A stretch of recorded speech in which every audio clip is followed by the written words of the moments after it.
Assalomu alaykum, hurmatli vatandoshlar, ijtimoiy tarmoq kuzatuvchilari.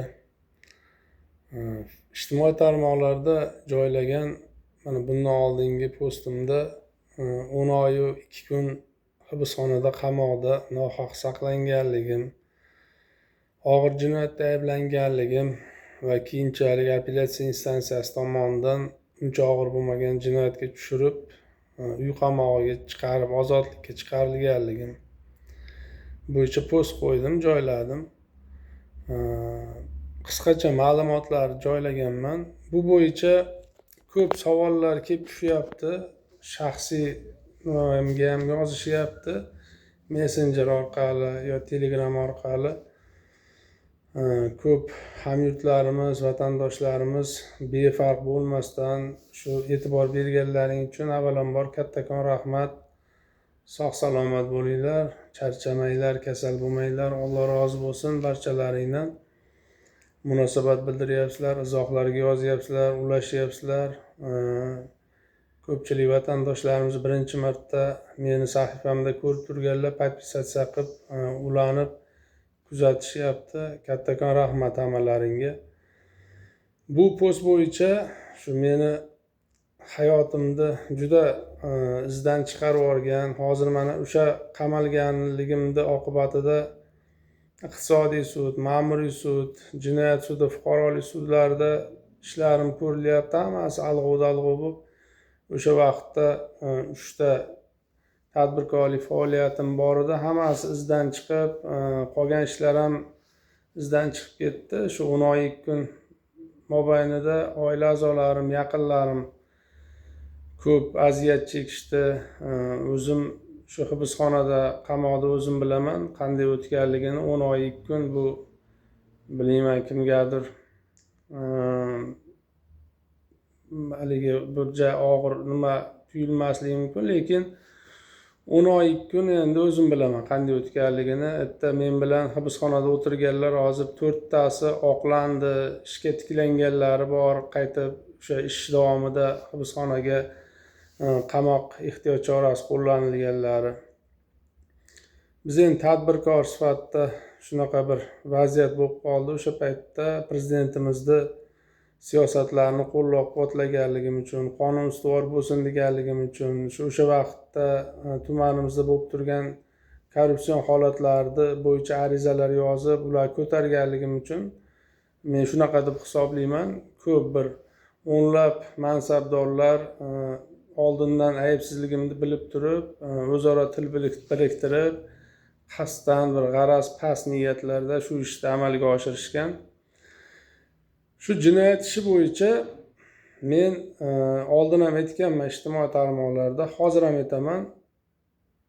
Shu sudlarimiz tomonidan iloji bo'lsa, imkon bo'lsa, o'rganib chiqishsin jinoyat ishimni. Shu 21 ta jild bo'lgan hozir.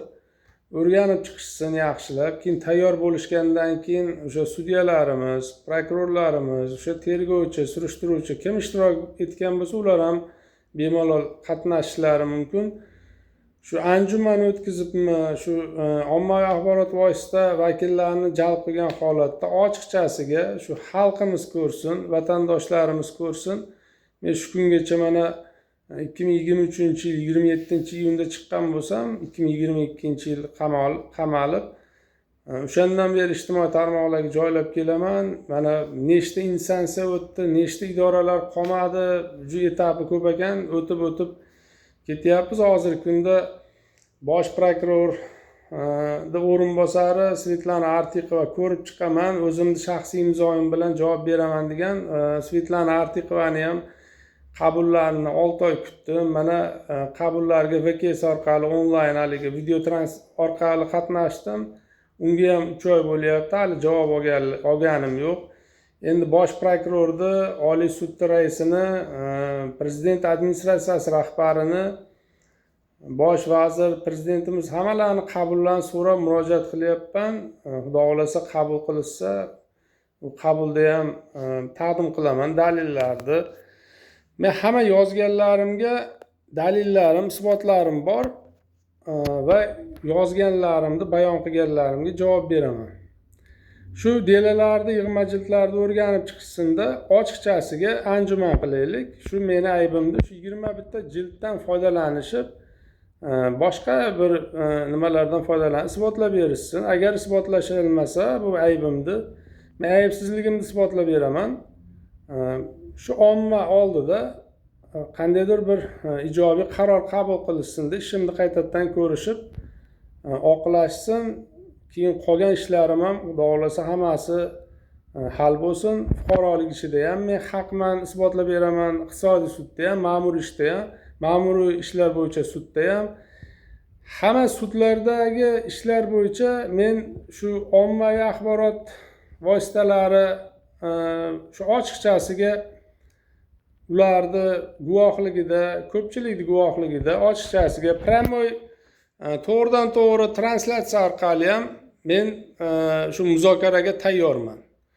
Shu O'zbekiston Respublikasi Oliy suddan shuni iltimos qilaman. Sudyalar, mutaxassis sudyalar jalb qilinglar, prokurorlarni mutaxassislarni jalb qilinglar.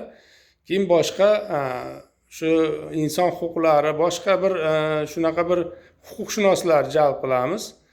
Shu ommaga meni ayblarimni, yo'nsa meni o'sha qabul qilib turgan qarorlaringni adolatliligini isbotlab beringlar. Bo'ldi, qo'l ko'taraman. Agar menda ayb bo'lsa, isbotlab bersalaring. Ommani oldida. Agar isbotlab bera olmasalaring, iltimos sizlardan shuni bir belgilangan tartib bo'yicha qayta ko'ringlarda, meni ishimni shu hal qilib beringlar. Tugasin bu ishlar. Juda menga ham havas emas ijtimoiy tarmoqlarga joylab buni qilishda. Meni ham boshqa ishlarim ko'p, farzandlarim katta bo'lib qoldi, uje uy-joy qilishim kerak, ularni uylab o'qitish kerak, boshqa ishlar qilish kerak. Hamma qatori yashamoqchiman men ham. Sizlardan iltimos, shu butun dunyoga sharmanda bo'lmaylikda. Men ham ijtimoiy tarmoqlarda bu sud, prokuraturaga nisbatan ularni o'sha ko'rgan ishlari bo'yicha maqolalar, postlar joylamaydi. Shu ishni hal qilib qo'ya olaylik. Shu imkoni bormi, iloji bormi? Shu imkoni bo'lsa, iloji bo'lsa, shu ommaviy axborotlar orqali yo'nsam ochiqchasiga yo bir qandaydir qaytga taklif qilsalaring boraman. Yo'nsam kelinglar, yo'nsam qanaqa bir bu bo'yicha sarf xarajatlar bo'lsa bo'ynimga olishga tayyorman. Iltimos sizlardan. Shu kuzatuvchilar bu bo'yicha, mana shu video bo'yicha ham o'zlaringni fikrlaringni, munosabatlaringni izohlarda qoldiringlar. Shu gaplarim egalariga yetib borish uchun ulashinglar, like bosinglar, podpisatsiya qilinglar. Shu orqali bir muammolar yechimini topmoqchiman, gap to'g'risi. Salomat bo'linglar, sog' bo'linglar. Rahmat hammalaringga. Barchamizdan Alloh rozi bo'lsin. Barchamizga ikki dunyo yaxshiliklarni bersin. Sog' bo'linglar.